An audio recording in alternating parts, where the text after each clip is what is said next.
name's Ruthann Savage. I work with Omega Group. I had human resources for the group for our fluid power and power transmission businesses in the States.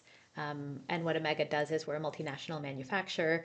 So we make belts, not the kind that hold your pants up, but the kind that keeps business moving. We'd love to have some conversations about the career. So reflecting on the career, what is the most rewarding moment of being in the industry?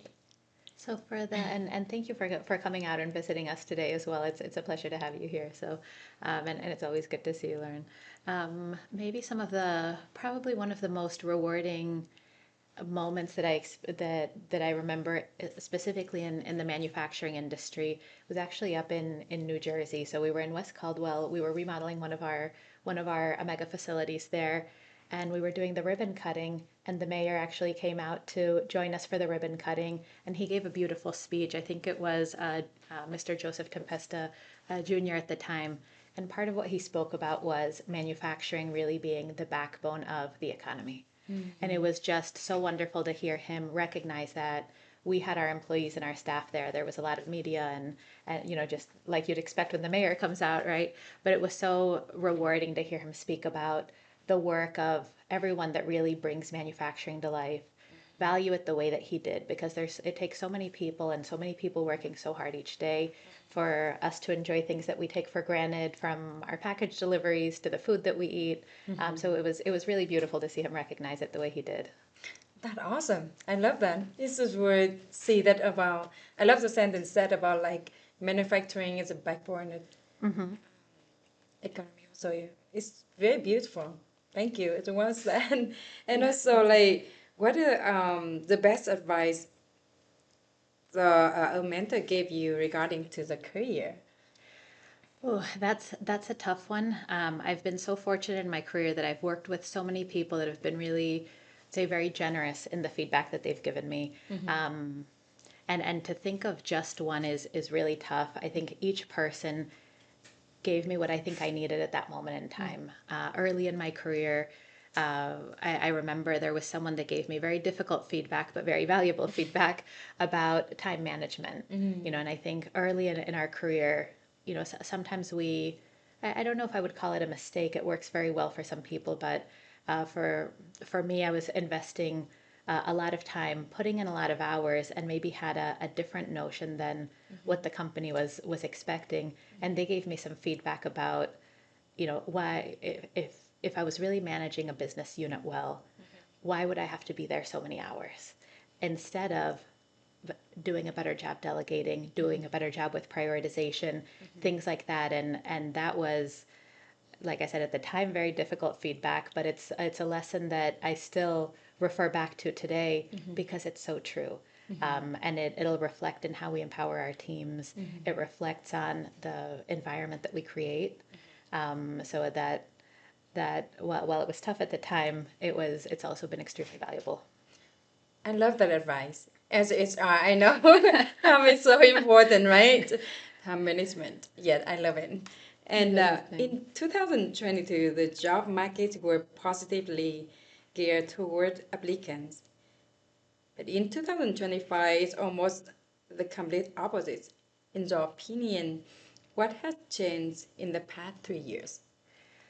I think we've seen a lot of changes in the last 3 years. While we've definitely seen some transition, I think we still see some factors with the wage. The wages are still high, which I think indicates that maybe it's not fully an employer, an employer dominated market. But on the other hand, we've also seen things like we've seen some layoffs, especially in tech. We've seen number of open jobs decline. We've seen a variety of things that certainly, if we think back to all of the lessons we learned in that kind of 2020 to 2022 era, we learned a lot, and I think our hiring teams learned a lot. Our hiring managers, we've seen them take a much more active role in managing their requisitions, in speaking to candidates even outside of the workplace and attracting them. We've seen the importance of creating a culture where where our employees can really leverage the employee referral program. And we've been fortunate that we've seen that skyrocket. but it's really only been the result of so many people working together to create that culture. And I think that's more important than ever. Um, and we see different expectations from our candidates too, whether it's related to the 2020 or in the last few years as the markets evolved, or maybe it's just a different culture, the impact of technology, maybe all of those things. But it's certainly shifting. Yeah. Yeah, the team, like you said about the team, they build together, right? Teamwork make dream work. So It does. yes, yeah, yes. It does. And that was the key where so many people, where so many companies kind of got stuck and really experienced a tough time. Those that embraced it, like you said, the teamwork makes the dream work. Yeah. Yeah, Yeah. absolutely. So historically, what has been the most challenging department to hire for? Oh, for us, I think perhaps maybe some of the more technical roles. Not because they're technical. There's so many intelligent and so many well qualified individuals, but because the expectation for that technological role is now also requiring soft skills. Not only do they need to know here, but Yeah. they also need to share it like this. So maybe that combination is not as easy to find. Yes. And it's certainly something that we value greatly. The collaboration is so important, especially with a technical role. Yeah, I agree. It does because we work with each other. So human, we really need to interact too. But a lot of yeah. So with the rise of AI, more companies are utilizing it. How have the company adopt AI into operations?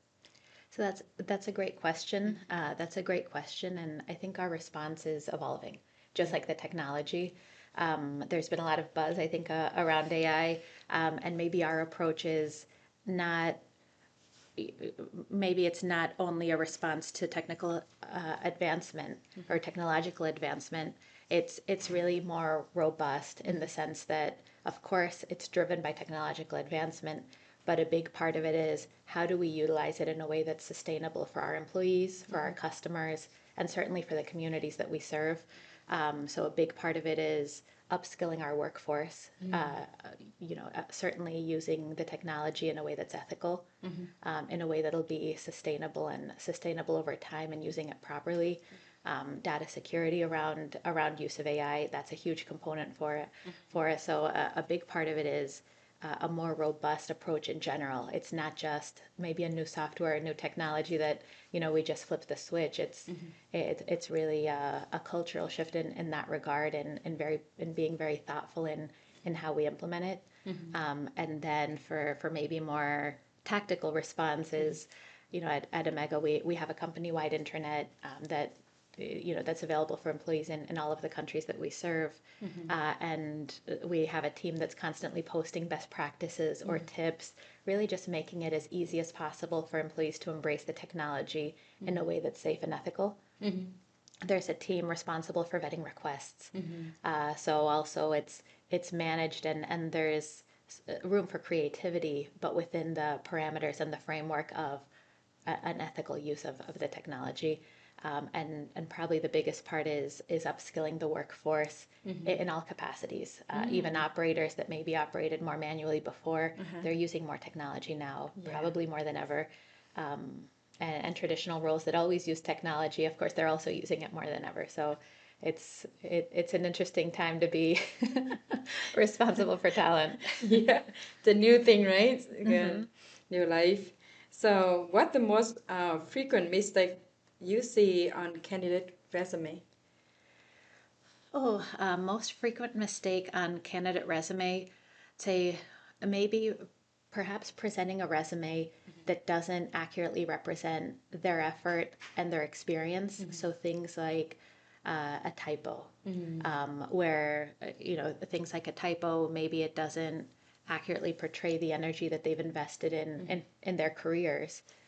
Whether it's short or whether it's long, wherever they are in that stage, but probably a resume that doesn't accurately represent their effort and their intention to truly get a job, and a job that they're passionate about, I hope.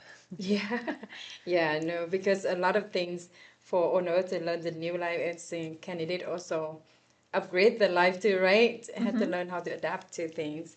What are one things that people should stop putting on their resume that you think advice for them? So for someone preparing a resume, something that they maybe want to stop, I would say maybe too much clutter. Maybe too much clutter, too many words. The purpose of a resume, and it's different than a CV. The resume tends to be more brief, more bulleted. So when it has too much clutter, it may indicate to the employer that perhaps they can't articulate their message in a thoughtful way or in a concise way. And so many jobs require concise communication. It may indicate an ability to not prioritize as well as they could. And maybe in an effort to really showcase their skills, they might be falling into that mistake. So I would say probably it would be nice to see more resumes with less, kind of clutter, if that makes sense. I love that because we know that is some candidates also listen to us, so they really appreciate that advice. I love that. Thank you. So, what is the biggest misconception people have about the HR department? Oh. I am in law careers, I know. Yeah, there's a lot, but maybe the most common is I often hear almost a belief that, and maybe it's more philosophical, but I hear a lot, or I hear it often, a belief that HR is only for large companies. Yeah. And I don't agree with that. I think HR is for any company. It really is. And for us to maybe imply that a small company does not, let's say, invest in those functions, they certainly do. They care about their employees, they care about their development, they have a responsibility to compensate them with equitable wages, just like a large company does. So maybe that would be the most common is it's not just for large companies. Yeah. There's fractional resources. A lot of agencies like yours offer great support.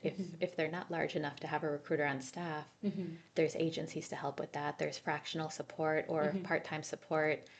So while maybe not every company is large enough for full-time resources, any company, even if they just have one employee, is large enough for HR support. Yeah. That's beautiful. Yeah, I agree because HR is really important. It also help people connect to each other too. So, what advice do you have for our listeners regarding the best way to stand out in a crowd of resume? So I think we hear it a lot, and people have mixed opinions when they say, someone in talent, they review the resume so quickly, and the reality is sometimes they do. So maybe the best way, and perhaps going back to the comment on really prioritizing their most valuable skills, is, maybe some good advice would be tailoring that to the job that they're really interested in, and being able to convey it, I don't know, let's say in 1.5 seconds or less. So not even 2 seconds. I mean, it's being able to convey that immediately. That could be really powerful on a resume. That is really great advice. Thank you. It's really awesome to have time with you today, and also to hear the advice, and also to learn about the experience. Thank you for the time, and thank you for the great advice. We appreciate you. Oh, I appreciate you as well, and the work that you do for the industry. Thank you, Lauren. Thank you.